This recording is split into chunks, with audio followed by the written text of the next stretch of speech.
Hi everyone, Gianni Di Poce here with you for TheoTrade, and today is Tuesday, August 11th, 2026. Stocks down a little bit today after being down just a little bit less on Monday, but this comes after a spectacular week of gains that saw both the S&P and the Dow rip to new all-time highs. Now, the Nasdaq has not joined the all-time high party just yet, but the Nasdaq did outperform the S&P and the Dow on a percentage basis, which is exactly what we want to see to give the risk on signal. But it doesn't stop there because the market's strongest performing sector last week was, you guessed it, technology. Now, we have seen this story before. Coming out of market bottoms, you need to see any type of growth sector outperform. Now, the week that the market actually bottomed on July 29th, that sector was consumer discretionary. Consumer discretionary caught its breath last week, but tech resumed leadership, and this is important because technology makes up around 34% of the S&P. No surprise, given that those 10 or 11 stocks make up over 40% of the index. But the bigger story was within the technology sector because in the second quarter, semiconductors were the story. Historic rally. Pretty much, if you didn't have chips in the second quarter, you missed out. Speaking of which, chips are up today. So, today's not fully risk off, by the way. But I digress. Last week, chips were up more than technology. They were up more than the S&P. But guess what was up more? A sector that we have been honing in on and watching very carefully. A sector that needs to benefit from rotation because if semiconductors are going to continue appreciating at the same rate that they did in the second quarter, well, this bull market is not going to last much longer. And I just so happen to be in the camp that this market still has legs. Software was the top performing subsector within the tech umbrella last week. So yes, tech outperformed the market, chips outperformed tech, software outperformed chips even more. That's exactly what you wanted to see. And no surprise, given the moves that we've seen in names like Microsoft, names like Palantir, and even names like Salesforce. Okay, Salesforce trying to break out of its rut. And this is important because when you look at the composition of the tech sector, about 40% of the tech sector comes from semiconductors. So think about this, semiconductors are 40% of tech. Tech is about 34% of the S&P. Software, on the other hand, makes up about 20% of the tech sector. So if we're going into a period where semiconductors are going to do nothing, which is, I think, the best case scenario, I would love to see semiconductors do nothing into year end.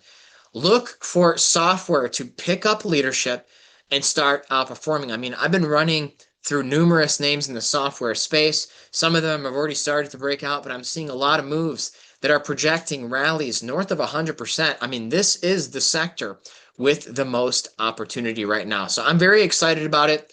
I think we're very early. And I think those that are willing to, kind of go against the narrative, which is, oh, AI is going to destroy software. No, AI is the differentiating factor in software. AI is the pruner, if you will, of software. The software names that are able to leverage AI and increase their value and grow because of AI are going to be the winners, and the ones that can't survive because of AI are going to go by the wayside, and they're going to basically go away and no longer exist in the software space. And that would be good. That would be healthy. That's part of the pruning process that markets tend to go through. So that's what's happening. Big picture. SpaceX seeing a nice bid, not today, but over the last few days, a little bit of a pause. Definitely an interesting setup that I continue to monitor. VIX, even with the market selling off today, not really doing all that much. But what we are waiting for is the inflation report on Wednesday. The market is literally like walking this tightrope right now. Bonds are up today, and you're seeing longer term bonds outperform. And if you look at what crude oil has done over the last month, it's pretty much flat. So we are fresh off a lower than expected, actually a negative print in the month of June for inflation. Then last Friday, you had a weaker than expected jobs number. So I think what is happening right now is the market is starting to reprice in rate hikes. In other words, rate hikes might not be coming as soon as the market previously thought.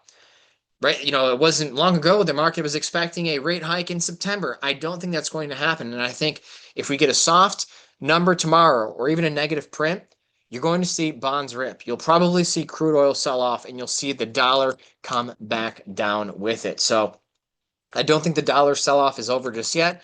The dollar pulling back is very much a tailwind and a risk on signal right now. And let's not get it twisted. You're not going to have any sort of crisis or serious bear market if the dollar is weak. And the dollar has been weakening over the last few weeks, hence the resiliency of equity markets overall. A lot of the mega cap tech names kind of just, jumping around, but the rotation that we've been looking for has been playing out, whether it's in Microsoft, whether it was in Palantir, and I'm looking at Meta right now too. Meta looks like a name that we should be paying very close attention to, especially when you zoom out and consider the stock has done nothing in, almost 2 years. So some really good risk reward opportunities, I think, positioning oneself for rotation.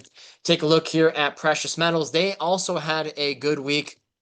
And this is another area of the market that's going to move because of the inflation numbers tomorrow. So again, I wouldn't be surprised if it came in rather soft or weak again, a lower than expected inflation number, mainly because crude oil hasn't done much over the last month, and crude oil is the primary driver of inflation expectations. You are seeing, gold miners underperform a little bit, but silver miners holding up a bit better than silver spot, which is a good sign. Talked about some positioning in Pan American Silver here in the trade desk, our main chat room at TheoTrade, and that one pretty much took right away. Other areas of the market I'm watching continue to be biotech. I think you should keep an eye out here on quantum, especially if we are going to see another acceleration in upside momentum.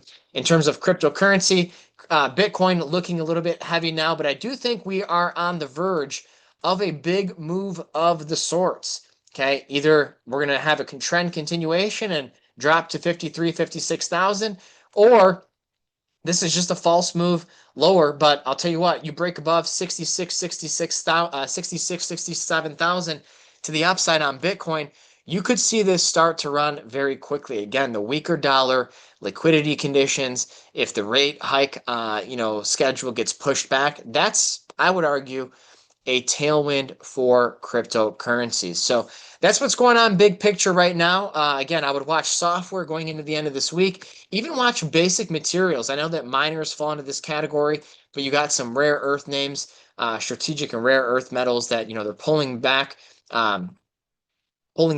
today, but, could be offering some opportunities here in the near term. I'd look for some, dip buying opportunities because I don't think this story is over by any means. So that's what I have for today, everyone. Thank you so much for tuning in, and I hope to see you inside the trade desk.